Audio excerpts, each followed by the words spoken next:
সনাতন ধর্মদর্শন একটি শিক্ষণীয় গল্প। এক ভাগবত আসরে বহু লোক সমবেত হয়েছিল।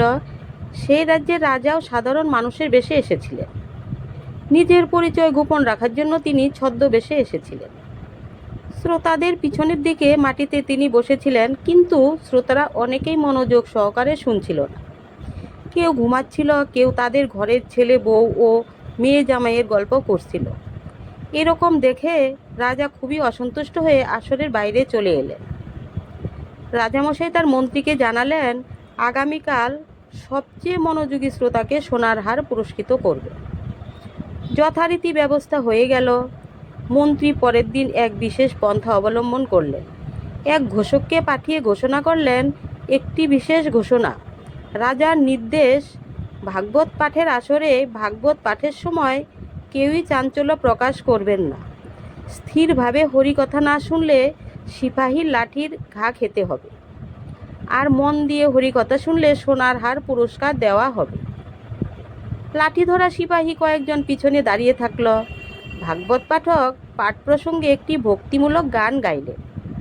অমনি একজন শ্রোতা গানের তালে তালে মাথা দোলাতে লাগল। অন্য শ্রোতারা একে অন্যকে দেখাতে লাগলেন, ওই যে মাথা দোলাচ্ছে, এখনই ওর মাথায় লাঠির ঘা পড়ল বলে। আবার কেউ কেউ অতি সাবধানে পিছনের দিকে তাকাতে লাগলেন, সিপাহীরা দেখছে কিনা। আবার কেউ পুরস্কারের কথা চিন্তা করতে লাগলো। বেশ কিছুক্ষণ পর ভাগবত পাঠ শেষ হলো। শ্রোতাদেরকে নিজ নিজ আসনে বসে থাকার নির্দেশ দেওয়া হলো। একে একে শ্রোতাদেরকে রাজার সামনে ডেকে আনা হলো। সেদিনের পাঠে প্রসঙ্গ থেকে প্রশ্ন জিজ্ঞেস করতে লাগলেন, কিন্তু কেউই উত্তর দিতে পারছিলেন না। অবশেষে যে ব্যক্তি মাথা দুলিয়ে সব চিন্তা বাদ দিয়ে হরিকথা শ্রবণ করছিলেন, সে সঠিক উত্তর দিতে পেরেছিলেন। তাকেই সোনার হার পুরস্কার দেওয়া হলো। যে কোনো মঙ্গলকর কর্মে মনোযোগী হলে ভগবান তাকে অবশ্যই পুরস্কৃত করে। ভক্ত অকুণ্ঠ চিত্তে নিরলস সাধনা করেই চলেন।